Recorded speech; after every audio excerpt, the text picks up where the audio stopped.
بسم اللہ الرحمن الرحیم الحمد للہ رب العالمین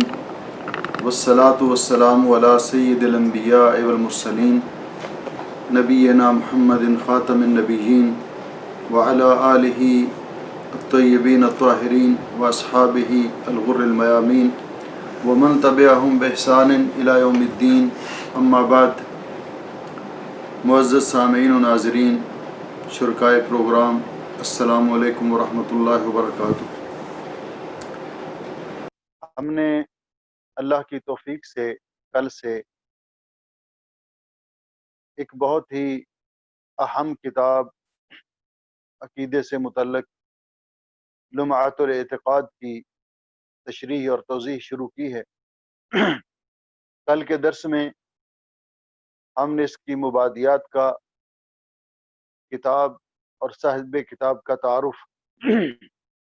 اور اس کے موضوع کے متعلق چند گزارشات پیش کی تھی، اور اس کے ساتھ ساتھ توحید کی اقسام اور توحید الاسماء والصفات، جس موضوع پر مؤلف نے اپنی کتاب میں تفصیل کے ساتھ بحث کی ہے، اس کا تذکرہ کرتے ہوئے اللہ تعالیٰ کے اسماء حسنہ کے بارے میں ان قواعد کا ذکر کیا تھا، ان کے اس بات کے لیے جو کہ علامہ شیخ محمد ابن صالح العثیمین رحمہ اللہ نے اس کتاب کے مقدمے کے طور پر وہ بنیادی معلومات ذکر کی ہیں اور وہ اصول و قواعد ذکر کیے ہیں. اور میں نے یہ بھی عرض کیا تھا کہ اس موضوع پر توحید اسماء و صفات یا اللہ تعالیٰ کے اسماء حسنہ اور صفات با کمال کے اس بات کے سلسلے میں شیخ محترم شیخ محمد ابن صالح العثیمین نے ایک کتاب بھی ترتیب دی ہے، القواعد المثلی، جس کے اندر انہوں نے اللہ تعالیٰ کے اسماء حسنہ اور اللہ تعالیٰ کی صفات با کمال کے اس بات کے لیے دلائل اور وضاحت ذکر کی ہے. تو اس سلسلے میں کل کے درس میں ہم نے اللہ رب العزت کے اسماء حسنہ کے اس بات کے لیے اور ان پر ایمان اور یقین کے لیے 4 اصول اور قواعد ذکر کیے تھے. پہلے نمبر پر کہ اللہ تعالیٰ کے تمام اسماء حسنہ توقیفیہ ہیں، یعنی اللہ تعالیٰ کے لیے وہی نام ذکر کیا جا سکتا ہے جو اللہ رب العزت نے اپنے لیے اپنی کتاب مقدس میں ذکر کیا یا رسول اکرم صلی اللہ علیہ وسلم نے حدیث پاک میں ذکر کیا اللہ تعالیٰ کے لیے. اس میں عقل کو کوئی مجال اور دخل نہیں ہے. مثال کے طور پر اللہ رب العزت نے اپنے اسماء حسنہ ذکر کیے، الرحمن، الرحیم، العلیم، السمیع، البصیر، لیکن اپنی طرف سے کوئی اللہ تعالیٰ کا یہ نام مقرر نہیں کر سکتا، جس طرح کہ اللہ رب العزت نے فرمایا کہ اللہ تعالیٰ عزیز ذو انتقام، تو انتقام لینے والا، جس سے اللہ تعالیٰ کا کوئی نام اخذ نہیں کر سکتا. منتقم، کیونکہ اللہ رب العزت نے اپنے لیے یہ نام مقرر نہیں کیا. تو اللہ رب العزت کے تمام اسماء حسنہ توقیفیہ ہیں. دوسرا، اللہ تعالیٰ کے تمام نام اسماء اللہ کلھا حسنہ، سارے کے سارے نام اچھے اور بابرکت ہیں. تیسرا قاعدہ یہ ذکر کیا تھا کہ اللہ رب العزت کے اسماء حسنہ ان کی تعداد غیر محصور اور غیر متعین ہے. اور چوتھا قاعدہ یہ ذکر کیا تھا کہ اللہ تعالیٰ کا ہر اسم پاک اللہ تعالیٰ کے اسماء حسنہ میں سے تمام اللہ تعالیٰ کے بابرکت نام صفت کو متضمن ہے. آج ہم اللہ تعالیٰ کی صفات کے بارے میں ذکر کریں گے کہ اس کے بارے میں جو قواعد اور اساسیات ہیں. تو سب سے پہلے یہ بات ہر مسلمان کا یہ عقیدہ ہے اور ہر مسلمان کو یہ بات معلوم ہونی چاہیے کہ اللہ رب العزت کی صفات با کمال کے بارے میں جب ذکر آتا ہے تو اس کے بارے میں یہ کلیہ قاعدہ ذہن میں رہنا چاہیے، القول فی الصفات کالقول فی الذات، کہ اللہ تعالیٰ کی صفات کے بارے میں وہی عقیدہ، اسی طرح کا عقیدہ رکھنا لازم ہے جس طرح کہ اللہ تعالیٰ کی ذات بابرکات کے بارے میں. اس کا معنی کیا ہے کہ جس طرح ان ذات اللہ لا تشبہ ذوات المخلوقین، جس طرح اللہ تعالیٰ کی ذات مخلوق میں سے کسی کی ذات کے مشابہ نہیں ہے، اسی طرح اللہ تعالیٰ کی صفات بھی مخلوق میں سے کسی کی صفات کے مشابہ نہیں ہے۔ اس لیے اہل سنت والجماعت کا جب ذکر آتا ہے تو اس سے مراد کون لوگ ہیں؟ تو یہ لقب استعمال ہوتا تھا اہل بدعت کے مقابلے میں، جس طرح کہ شیخ عبد القادر جیلانی رحمہ اللہ نے بھی اپنی کتاب بنیت الطالبین میں ذکر کیا ہے کہ اس سے مراد وہ لوگ جو کتاب و سنت کو فالو کرنے والے اصحاب الحدیث ہیں۔ تو یہ نام اہل سنت والجماعت کا اس وقت استعمال کیا جاتا تھا اہل بدعت کے مقابلے میں، کہ وہ لوگ جو اسی طرح اللہ تعالیٰ کی اسماء و صفات پر یقین رکھتے ہیں جس طرح کی قرآن پاک میں وارد ہوئی، وہ لوگ اہل سنت والجماعت ہیں، اور جو اس میں تحریف کرتے ہیں، تعطیل کرتے ہیں، انکار کرتے ہیں، ان کو اہل بدعت کہا گیا۔ تو یہ عقیدہ ہے ہر مسلمان کا، یہ عقیدہ ہونا چاہیے کہ یجب ان نثبت اسماء اللہ و صفاتہ من غیر تشبیہ ولا تحریف ولا تعطیل ولا تکییف، کہ ہم اللہ تعالیٰ کے اسماء و صفات کو ثابت کریں بغیر کسی کے ساتھ تشبیہ دینے کے، بغیر ان کے معنی کو بدلنے کے، بغیر ان کا انکار کرنے کے، اور بغیر ان کی کیفیت بیان کرنے کے۔ یہ چار لفظ استعمال ہوتے ہیں عام طور پر اصطلاح کے طور پر، اور ان الفاظ کو اپنے ذہن نشین کریں کہ پہلے نمبر پر التشبیہ۔ تشبیہ کا معنی کیا ہے؟ تشبیہ کا معنی یہ ہے کہ اللہ رب العزت کی صفات کو مخلوق کی صفات کے ساتھ تشبیہ دینا، اللہ تعالیٰ کی صفات کو مخلوق کی صفات کے ساتھ تشبیہ دینا۔ مثال کے طور پر جب ذکر آتا ہے کہ اللہ تعالیٰ نے قرآن پاک میں اپنے ید کا ذکر کیا، ہاتھ کا ذکر کیا ہے، تو یہ کہنا کہ اللہ تعالیٰ کا ہاتھ مخلوق کے ہاتھ کی طرح ہے، یہ جائز نہیں ہے، یہ جائز نہیں ہے۔ یا اللہ تعالیٰ کا وجہ کریم، اللہ نے اس کا ذکر کیا ہے، تو یہ مخلوق کے وجہ یا چہرے کی طرح ہے، یہ کہنا جائز نہیں ہے، تو تشبیہ دینا بھی جائز نہیں۔ اسی طرح اس میں تحریف کرنا، کیونکہ جب یہ بات ثابت ہے قرآن و حدیث سے کہ اللہ تعالیٰ کی ذات اپنی مخلوق سے ہر اعتبار سے مختلف ہے، یعنی اللہ تعالیٰ کی ذات اپنی مخلوق سے ہر اعتبار سے مختلف ہے، اس کا لازمی تقاضا ہے کہ یہ اعتقاد اور یقین رکھا جائے کہ اللہ تعالیٰ کی صفات بھی ہر اعتبار سے مخلوق کی صفات سے مختلف ہیں، لہٰذا اللہ تعالیٰ کو کسی کے ساتھ تشبیہ دینا یہ جائز نہیں ہے۔ دوسرا التحریف، تحریف کا معنی یہ ہے کہ اللہ تعالیٰ کے اسماء و صفات کے معنی کو تبدیل کر دینا، ان کے معنی کو تبدیل کر دینا۔ مثال کے طور پر جس طرح کہ اللہ تعالیٰ کا ید کا جہاں ذکر ہے، اللہ تعالیٰ کے ہاتھ کا، تو ید کا ترجمہ قدرت کرنا، جس طرح کہ آپ نے بعض اوقات پڑھا ہوگا کہ بعض احادیث کے ترجمے میں یہ لکھا جاتا ہے کہ والذی نفس محمد بیدہ، اس ذات کی قسم جس کے ہاتھ میں محمد صلی اللہ علیہ وسلم کی جان ہے۔ تو جو تحریف کرتے ہیں، اس کے معنی کو تبدیل کرتے ہیں، تو وہ کیا ترجمہ کرتے ہیں کہ اس ذات کی قسم جس کے قبضہ قدرت میں محمد صلی اللہ علیہ وسلم کی جان ہے، تو یہ بھی جائز نہیں ہے۔ یا اس میں تعویل کرنا یا اس کا انکار کرنا۔ تیسری چیز ہے التعطیل۔ تعطیل کا معنی ہے کہ اللہ تعالیٰ کی صفات کی نفی کر دینا، انکار کر دینا، کہ اللہ رب العزت کی اگر صفات کو ثابت کریں گے، مانیں گے، تو اللہ مخلوق کے ساتھ تشبیہ لازم ہوگی، اور یہ بات بھی درست نہیں ہے، جس طرح کہ جہمیہ کا عقیدہ تھا جنہوں نے اللہ تعالیٰ کی صفات کا انکار کیا۔ چوتھا اس میں ہے تکییف۔ تکییف کا معنی ہے کیفیت بیان کرنا، کیفیت بیان کرنا۔ تو کیفیت کا معنی کیا کہ انسان یہ کہے اپنے ذہن کے اندر، اگر کیفیت کے ساتھ تمثیل بھی ہو تو پھر وہ تمثیل ہے۔ تو اپنے ذہن میں تصور کر لینا کہ اللہ تعالیٰ کا وجہ کریم ایسا ہوگا، اللہ تعالیٰ کا ید مبارک یعنی اللہ تعالیٰ کا ہاتھ ایسا ہوگا، یہ بھی جائز نہیں ہے۔ اور اسی طرح تمثیل بھی جائز نہیں، کیوں یہ کہنا کہ اللہ تعالیٰ کا ہاتھ مخلوق کے ہاتھ کی طرح ہے، جس طرح کہ اللہ رب العزت نے فرمایا لیس کمثلہ شیء، اللہ تعالیٰ کی مثل کوئی چیز نہیں۔ علامہ شنقیطی رحمۃ اللہ علیہ نے اس بات کا تذکرہ کیا ہے کہ اللہ تعالیٰ کی صفات کے بارے میں، اللہ تعالیٰ کی صفات کے اس بات کے لیے اور ان پر ایمان و یقین کے لیے 3 بنیادوں پر عمل کرنا لازمی ہے۔ پہلے نمبر پر کہ اللہ تعالیٰ کی صفات کو مخلوق کی صفات میں سے کسی طرح سے بھی تشبیہ نہ دی جائے، کیونکہ اللہ رب العزت نے قرآن پاک میں فرمایا لیس کمثلہ شیء، اللہ کی مثل کوئی چیز نہیں، اور فرمایا لم یکن لہ کفوا احد، کوئی بھی اللہ رب العزت کی برابری کرنے والا نہیں، اور پھر فرمایا فلا تضربوا للہ الامثال، اللہ تعالیٰ کے لیے مخلوق کی مثالیں بیان نہ کرو۔ دوسری اصل اور بنیاد یہ ہے کہ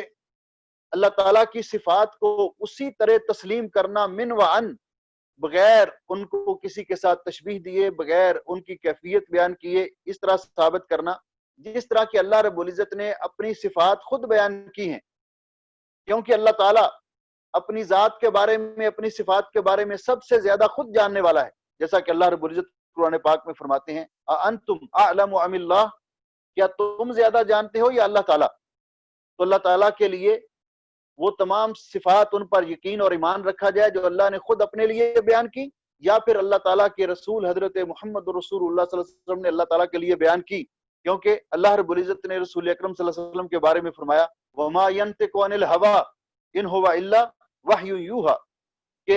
رسول اکرم صلی اللہ علیہ وسلم اپنی مرضی سے کوئی بات ارشاد نہیں فرماتے، آپ وہی کچھ ارشاد فرماتے ہیں جو آپ کی طرف اللہ تعالیٰ کی طرف سے وحی کی جاتی ہے، جس کا معنی یہ ہے کہ اللہ تعالیٰ کی صفات، اللہ تعالیٰ کی اسماء حسنہ اور اللہ تعالیٰ کے صفات با کمال کے اس بات کے لیے جو بنیادی مصدر ہے، اصل ہے، وہ ہے وحی الہی، اور وحی الہی کی دو ہی صورتیں ہیں، قرآن اور حدیث، جس طرح کہ ہم نے ذکر کیا کہ اسلامی عقیدے کا ماخذ دو چیزیں ہیں، قرآن پاک اور حدیث پاک۔ تیسرا اصل یہ بیان کی کہ قطع الاتماع عن ادراک حقیقت الکیفیہ، کہ انسان اللہ تعالیٰ کی صفات با کمال اس کی کنہ اور حقیقت کی ٹو میں نہ لگا رہے کہ کیسے ہے، کیونکہ جس طرح ہم اللہ رب العزت کی ذات بابرکات کے بارے میں ہمارا ایمان بالغیب ہے، ہم نہیں جانتے، صرف اتنا جانتے ہیں جتنا اللہ رب العزت نے بیان کیا، اور اللہ رب العزت کی ذات بابرکات کا وجود برحق ہے، تو اس طرح اللہ تعالیٰ کی صفات بھی لازمی طور پر موجود ہیں، کیونکہ کوئی وجود بغیر صفات کے قائم نہیں ہوتا۔ تو جس مالک نے ہمیں یہ صفات بخشی ہیں، جن صفات سمع بصر کلام، تو کیا وہ مالک ان صفات سے خالی ہوگا؟ نہیں، ایسے نہیں ہے۔ تو اللہ تعالیٰ کی صفات کی کیفیت کو کے پیچھے پڑنا اور ان کو معلوم کرنے کی کوشش کرنا، یہ انسان کے بس کی بات نہیں ہے۔ اللہ جل شانہ نے قرآن پاک میں فرمایا وَلَا يُحِيطُونَ بِهِ عِلْمًا، وہ اللہ تعالیٰ کے بارے میں مکمل کمپلیٹ معلومات یا اللہ تعالیٰ کے بارے میں اللہ تعالیٰ کے ذات اور صفات کی حقیقت کا احاطہ نہیں کر سکتے۔ اس لیے ان تین اصولوں پر چلتے ہوئے ہمیں اللہ تعالیٰ کی اسماء و صفات پر یقین رکھنا چاہیے۔ اس کی مثالیں دنیا میں بہت زیادہ موجود ہیں۔ حافظ شیخ عبداللہ الحکیمی کی دعوت پر ایک نان مسلم مسلمان ہو گیا، اس کی بیوی نے بڑا ہنگامہ کھڑا کیا اور شیخ صاحب کے ساتھ وہ بحث تکرار کرنے کے لیے آ گئی اور کہنے لگی کہ تم کہتے ہو کہ اللہ تعالیٰ ہے، اور اللہ تعالیٰ کے وجود پر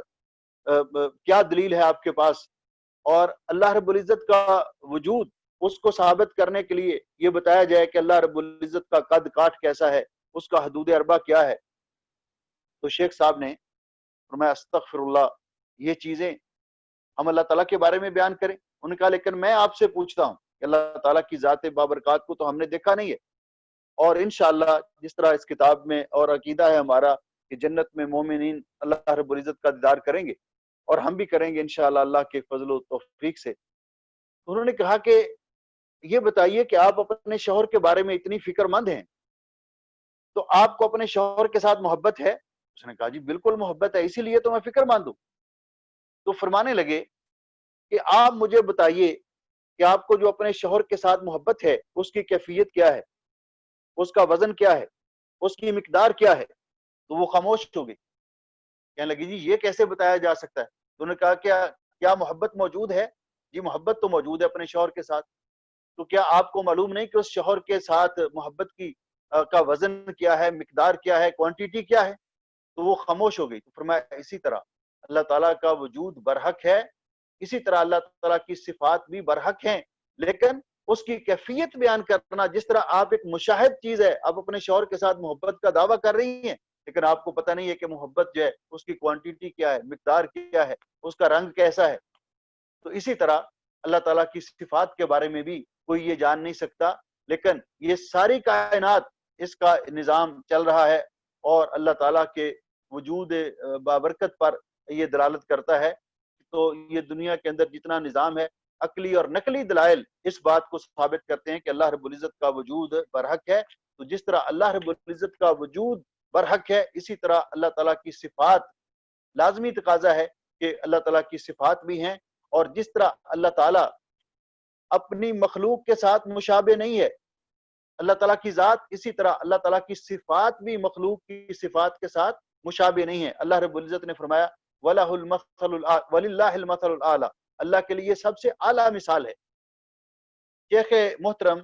شیخ محمد بن صالح العثیمین نے یہاں جو اس سلسلے میں قواعد ذکر کیے، کل ہم نے اللہ تعالیٰ کے اسماء حسنہ کے بارے میں قواعد کا تذکرہ کیا تھا. تو شیخ فرماتے ہیں القاعدۃ الثالثہ، تیسرا قاعدہ یہ ہے جو اس کتاب کے اندر انہوں نے بیان کیا، فی صفات اللہ، اللہ تعالیٰ کی صفات با کمال کے بارے میں. تو اس میں سب سے پہلی فرع یہ ہے، پہلا قاعدہ یہ ہے کہ صفات اللہ کلھا علیہ، اللہ تعالیٰ کی تمام تر صفات عالی صفات ہیں. اس کا معنی کیا؟ صفات و کمال و مدح، اللہ تعالیٰ کی تمام صفات صفات با کمال ہیں اور لائق مدح اور تعریف ہیں. لیس فیہا نقص بوجہ من الوجوہ، ان میں کسی طرح سے بھی کوئی نقص اور کمی نہیں ہے. جس طرح کہ کل حیات، جس طرح کہ اللہ تعالیٰ کی حیات ہے، العلم اللہ تعالیٰ کا علم ہے، القدرت اللہ تعالیٰ کی قدرت ہے، اور باقی صفات ہیں. مخلوق کی صفات جو ہیں ان کے اندر نقص ہے. مثال کے طور پر اللہ تعالیٰ نے اپنے لیے بھی اپنا وصف ذکر کیا، اللہ لا الہ الا ہو الحی القیوم، کہ اللہ تعالیٰ بھی الحی ہے. حی کا معنی ہمیشہ زندہ ہے، ہمیشہ زندہ رہے گا. اللہ تعالیٰ اور انسان کے بارے میں بھی اللہ رب العزت نے فرمایا یخرج الحی من المیت ویخرج المیت من الحی، کہ انسان بھی حی ہے، ہماری بھی حیات ہے، اللہ تعالیٰ کی بھی حیات ہے. تو دونوں میں فرق کیا ہے؟ یہ فرق اگر سمجھ آ جائے تو یہ اللہ تعالیٰ کی صفات با کمال کے بارے میں یہ اصول ہماری سمجھ میں آ جائے گا. اللہ تعالیٰ کی حیات اللہ تعالیٰ کی ذاتی ہے، اللہ تعالیٰ کو کسی نے وہ حیات بخشی نہیں ہے، لیکن ہماری حیات یہ اللہ تعالیٰ کی عطا کردہ ہے. ہماری حیات یہ اللہ تعالیٰ کی عطا کردہ ہے. ہماری حیات اللہ تعالیٰ کی حیات دائمی اور ابدی ہے، اور ہماری حیات ایک وقت آئے گا، موت آئے گی اور ختم ہو جائے گی. اللہ تعالیٰ کی حیات اس کو کسی قسم کا نقص لائق نہیں ہے. یعنی اللہ رب العزت الحی ہے، لیکن اس نے اپنے بارے میں فرمایا کہ لا تأخذہ سنۃ ولا نوم، کہ اللہ تعالیٰ کو تو نیند تو بڑی دور کی بات ہے، اونگ بھی نہیں آتی. لیکن ہماری حیات، ہم زندہ ہیں لیکن اس کے باوجود سو جاتے ہیں. ہمیں نیند بھی آتی ہے، اونگ بھی آتی ہے. تو یہ صفات، یہ فرق ہے اللہ تعالیٰ کی صفات میں اور بندوں کی صفات میں. تو اس طرح جس طرح اللہ تعالیٰ کی ذات کے مشابہ مخلوق کی ذات نہیں، اس طرح اللہ تعالیٰ کی صفات کے مشابہ بھی مخلوق کی صفات نہیں. تو فرمایا کہ اس بات کا ایمان اور یقین رکھنا کہ اللہ تعالیٰ کی تمام صفات صفات با کمال ہیں اور ان کے اندر کسی قسم کا کوئی نقص نہیں ہے. دوسرا قاعدہ یہ ذکر کیا، دوسری فرع یہ ذکر کی کہ اللہ تعالیٰ کی صفات دو قسموں میں منقسم ہے. کیونکہ ہمارا یہ ایمان اور عقیدہ ہے کہ ہم ہر وہ وصف، ہر وہ صفت اللہ کے لیے ثابت کریں گے جو اللہ رب العزت نے قرآن پاک میں اور نبی پاک صلی اللہ علیہ وسلم نے حدیث پاک میں اللہ تعالیٰ کے لیے بیان کی، اور ہر اس صفت کی اللہ تعالیٰ سے نفی کریں گے جس کی اللہ رب العزت نے اپنی ذات بابرکات سے نفی کی اور نبی پاک صلی اللہ علیہ وسلم نے اللہ تعالیٰ کی ذات بابرکات سے نفی کی. تو گویا کہ جس کو اللہ تعالیٰ نے اپنے لیے ثابت کیا، نبی پاک صلی اللہ علیہ وسلم نے اللہ تعالیٰ کے لیے ثابت کیا، ہم اس کو ثابت کریں گے، اور جس کی نفی کی ہم اس کی نفی کریں گے. مثال کے طور پر ثابت کیا اللہ رب العزت نے کہ اللہ جل شانہ الحی، القیوم، العلیم، اللہ تعالیٰ نے صفات اپنے لیے ثابت کی ہیں، ہم ان کو اللہ کے لیے ثابت کریں گے کہ یہ اللہ رب العزت کی صفات با کمال ہیں، اور جن کی اللہ تعالیٰ نے اپنے آپ سے نفی کی ہے ہم ان کی نفی کریں گے۔ مثال کے طور پر اللہ رب العزت نے فرمایا وَلَا يَظْلِمُ رَبُّكَ أَحَدًا، آپ کا رب کسی پر ظلم نہیں کرتا، تو اللہ تعالیٰ نے اپنے آپ سے ظلم کی نفی کی ہے۔ ظلم یہ نفی صفت نقص ہے، ہم بھی اس کی اللہ تعالیٰ سے نفی کریں گے۔ اس اعتبار سے شیخ محترم نے اپنی کتاب میں اللہ تعالیٰ کی صفات کو دو قسموں میں تقسیم کیا ہے، اللہ تعالیٰ کی صفات کو دو قسموں میں تقسیم کیا ہے، ایک صفات الثبوتیہ اور دوسری صفات السلبیہ۔ تو گویا کہ اللہ تعالیٰ کی صفات دو قسموں میں منقسم ہیں، ان کو دو قسموں میں تقسیم کیا جاتا ہے، ایک الثبوتیہ، ثبوتیہ سے مراد وہ صفات جن کو اللہ رب العزت نے اپنی ذات بابرکات کے لیے ثابت کیا ہے، جیسا کہ حیات ہے، علم ہے، اور اس کو اسی طرح اللہ رب العزت کے لیے ثابت کرنا واجب ہے جس طرح کہ اللہ تعالیٰ کے لیے لائق ہے۔ اور دوسرا السلبیہ، وہ صفات جن کی اللہ تعالیٰ نے اپنے آپ سے نفی کی ہے، جس طرح کہ ظلم ہے کہ ظلم کی اللہ تعالیٰ نے اپنے آپ سے نفی کی ہے،